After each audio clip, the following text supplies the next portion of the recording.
What's up everybody, David here, and today I have a quick tip for you for controlling the low end on your bass guitar tracks. This is going to show you how to get that really deep subsonic low end on your bass guitar while still leaving room for the kick drum to cut through. This is a tip that Steven Slate posted on a forum about 10 years ago, and I recently found out about it, try it out, and it sounds incredible. So today I'm going to show you guys how to do it. Let's jump into the DAW. Alright, so the example we're going to be using today is a demo that I'm currently working on, and this is lightly mixed, but the main reason we're using this is because the verse in this song is basically just a drum and a bass groove, so it's a really great example for what we're going to be talking about.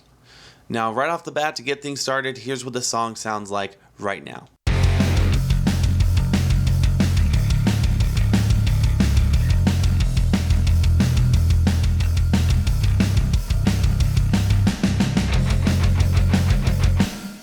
So like I said, really simple drum and bass groove, and here's what the bass sounds like on its own.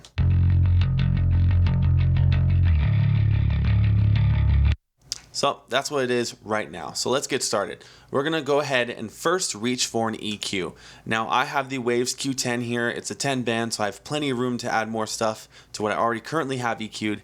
And the first thing we're gonna go for is a bell at 50 Hertz. And what I mean by bell is not a super wide Q, not a super narrow Q.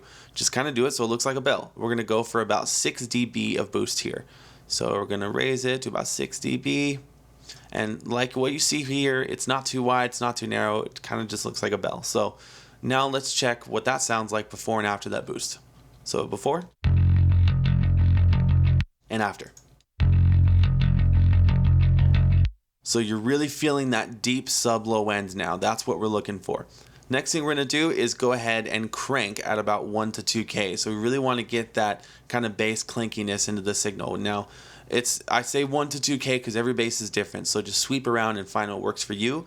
But for me, 1700 sounds great, so we're going to stick with that. And the reason we're cranking the mids is because with the low end that we're adding and with the compression that we're going to be using later, we want to make sure we still keep that top end and the clarity in the mid range. So let's go ahead and boost it till I get something I like.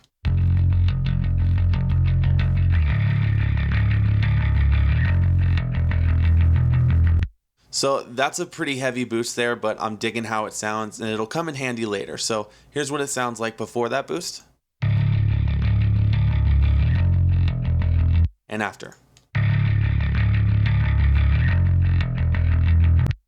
Alright, so now let's move on to the next step. The next thing we're going to do is add in a compressor. For this one, I'm going to go for the FG Gray.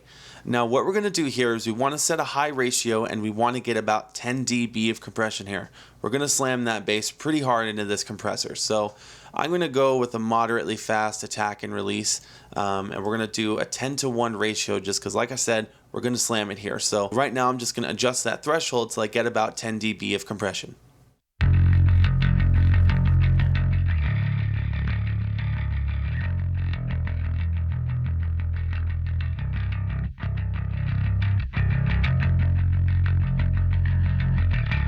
Alright, so right there we're hovering just about at 10 dB of compression. I hit the makeup gain a little bit just because we lost some volume there, but compressor setting is done. So now, next thing we're going to do is add in one more EQ.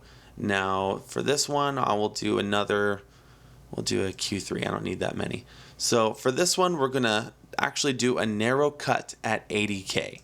So we'll type in 80 here. So let's go ahead and dial in that cut.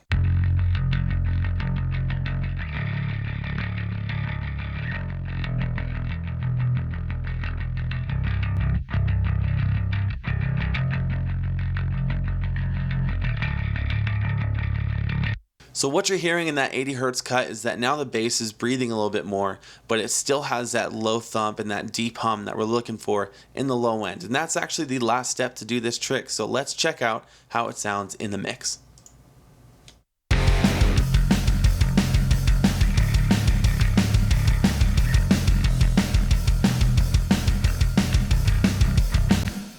So if you guys have a sub or you're listening to headphones that can hear this low end, the kick is cutting through perfectly, but you're getting that low end deep roar out of the bass, which is exactly what we wanted. So let's go ahead and turn off these effects and listen to what it sounded like before we made these changes. So this is before.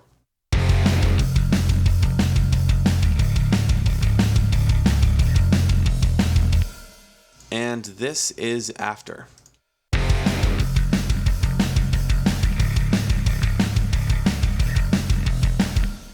So that bass just sounds more powerful in the low end, and it sounds a lot more focused in the mid-range. And that's it. I'm really stoked on this new trick. It's super easy and it works really well, so I see myself using it in a lot of my future mixes to come. So if you guys like this trick today, if it worked for you, make sure you're subscribed and make sure that you keep an eye out in the near future, because I will be doing more mixing videos for bass guitar. I don't know, I just think bass guitar is a blast to mix. It's so fun to work with, and I don't think people talk about it enough, so I'm gonna show it some love on my channel. So until then, I hope this tip works for you, and I hope it makes your mixes sound probably even more badass than they already do. And once again, guys, make sure you like and subscribe. There's new videos every single week, and you don't want to miss any content. So as always, guys, thank you so much for watching.